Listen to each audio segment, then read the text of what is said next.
मुख्यमंत्री देवेंद्र फडणवीस यांच्या आशीर्वादामुळेच राहुल सोलापूरकरवर कोणतीही कारवाई झाली नसल्याचा आरोप मराठा आंदोलक मनोज जरांगे यांनी केला आहे। राहुल सोलापूरकर हा मुख्यमंत्र्यांच्या जवळच्या आणि त्यांच्या टोळीतला माणूस आहे। सरकारच्या आशीर्वादामुळेच राहुल सोलापूरकरवर कारवाई झाली नसल्याचे जरांगे यांनी म्हटले आहे। इयत्ता 10वीच्या विद्यार्थ्यांची उद्यापासून शुक्रवारपासून परीक्षा सुरू होणार असून त्यासाठी जिल्ह्यात 184 केंद्रे आहेत। जिल्ह्यातील 76 केंद्रांवरील 2018 पासून गैरप्रकार आढळलेल्या 76 केंद्रांवरील पर्यवेक्षकांची अदलाबदल केली जाणार आहे। सोलापूर जिल्ह्यातील 65,579 विद्यार्थी इयत्ता 10वीची परीक्षा देणार आहेत।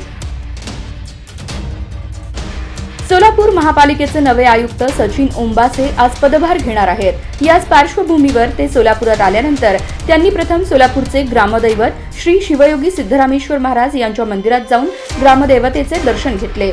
यावेळी त्यांच्यासोबत महापालिकेतील अधिकारी उपस्थित होते। शाळेत जातो असे सांगून घरातून निघालेली 2 अल्पवयीन मुले कोथरूड येथील पौड रोड परिसरातील किष्किंधा नगरमधून बेपत्ता झाल्याचा प्रकार उघडकीस आला। त्यामुळे परिसरातील नागरिकांमध्ये भीतीचे वातावरण निर्माण झाले आहे। विनायक कसबे वय 10 व गौतम मोरे वय 10 अशी दोघांची नावे आहेत। विनायक आणि गौतम दोघेही शाळेत जातो असे सांगून घरून निघाले, परंतु ते शाळेतही गेले नाहीत आणि दुसरीकडे कुठेतरी निघून गेले। एखादा मंत्री संत्री येणार असेल तर त्या मार्गावरील रस्ते कसे रातोरात चकाचक केले जातात, रातोरात रंगविले जातात, तसेच रातोरात खड्डेही बुजविले जातात। तसाच प्रकार गोरगरिबांसाठी असलेल्या एसटी महामंडळाने केला आहे। कुठे सीट तुटलेल्या, कुठे सीटवरील कुशन फाटलेले, खिडक्या तुटलेल्या, एक ना अनेक समस्या दररोज एसटी प्रवाशांना सहन कराव्या लागत आहेत। अशातच मंत्री प्रवास करणार हे समजताच एसटी विभागाने अगदी शोरूम मधून काढलेल्यासारखी ब्रँड न्यू लालपरी त्या मार्गावर सोडली होती।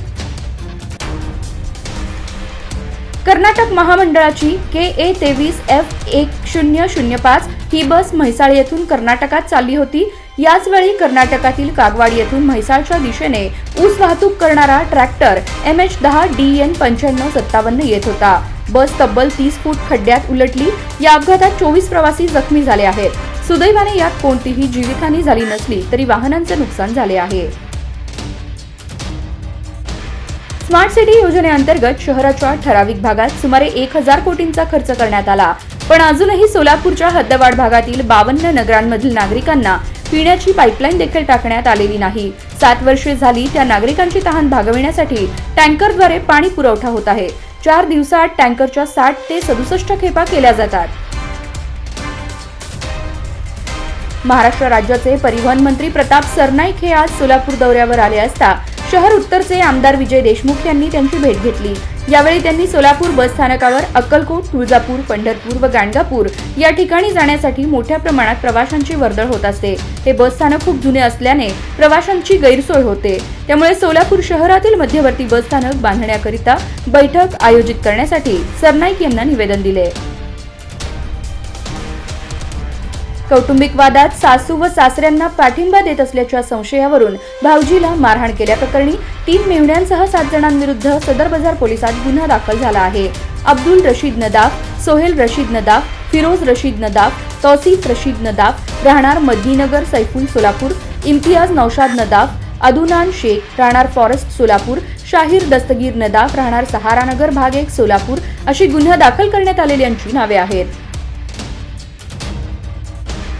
खरीप हंगाम 2023 मध्ये दुष्काळामुळे झालेल्या शेती पिकांच्या नुकसानापोटी मंगळवार अखेर दिनांक 18 रोजी सांगोला तालुक्यातील 75,946 बाधित शेतकऱ्यांच्या खात्यावर सुमारे 116,96,29,00,000 रुपयांचा दुष्काळ निधी जमा केला आहे।